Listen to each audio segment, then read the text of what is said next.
حضرت خالد بن ولید رضی اللہ تعالیٰ عنہ مالک بن نویرہ نو قتل کر دیتا آپ نے. مالک بن نویرہ نے جب قتل کیا نا تو یہ بات چلتے چلتے مدینہ منورہ میں آ گئی کہ خالد بن ولید نے ایک مسلمان کو قتل کر دیا. اور اتنا دباؤ بڑا کہ صدیق اکبر کو خالد بن ولید کو معاذ جنگ سے واپس بلانا پڑا. اصحاب حل و عقد، ہلو نہیں پڑھنا پیا، بات میری کوئی غلطی پہ کٹو. حل کا معنی اور ہے اور حل کا معنی اور ہے. حل لکم کا معنی اور ہے، حل کا معنی اور ہے. صبح میری آپ کے شاگرد کہیں کہ جی استاد صاحب صرف ساری زندگی پڑھاتے رہے، ان کو یہ بھی نہیں پتا کہ قرآن میں حل ہے. وہ حل اور معنی میں ہے، یہ حل و عقد ہے. اصحاب حل و عقد صحابہ، بڑے بڑے اجلہ صحابہ، ان کی مجلس طلب کی گئی اور خالد بن ولید کو پیش کیا گیا.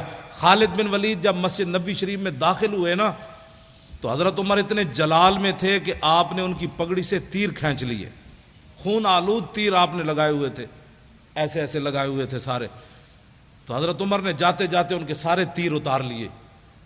قریب تھا کہ فاروق اعظم حضرت خالد بن ولید پر ہاتھ بھی اٹھا دیتے، لیکن حضرت صدیق اکبر کی جو جلال اور ہیبت تھی نا صحابہ پر، اس کی وجہ سے حضرت عمر بولے نہیں. جا کر بیٹھ گئے اور کہا کہ آپ نے ایک مسلمان کو قتل کر دیا، مالک بن نویرہ کو قتل کر دیا. سنیں، آج لوگوں کو گستاخیاں سمجھ نہیں آتی، فتوے علماء سے پوچھتے ہیں. آپ نے فرمایا کہ نہیں، وہ مسلمان نہیں تھا، وہ تو کافر تھا، میں نے اس کو اس لیے مارا. نے کہا آپ کے پاس کیا دلیل ہے؟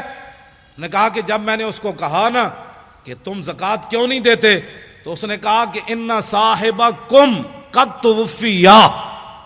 اس نے کہا کہ تمہارے نبی کم، اس نے یہ نہیں کہا کہ ان صاحبنا، اور اس نے کہا ان صاحبکم. جب کہا تو میں سمجھ گیا کہ اس کا رسول صلی اللہ سے کوئی تعلق نہیں.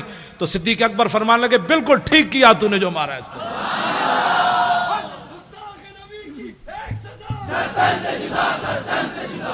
یہاں تو کم سے بھی بات بن جاتی ہے، کیوں جی نا اور کم.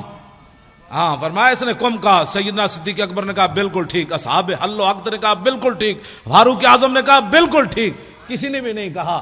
ایمان یہ ہوتا ہے کہ جب علماء بات کر دے نا اصحاب حل و عقد تو پھر بات بندے کو ماننی چاہیے. بندے کو کل واللہ بھی نہ آتی ہو پھر ناموس رسالت کا مسئلہ پوچھتا پھرے.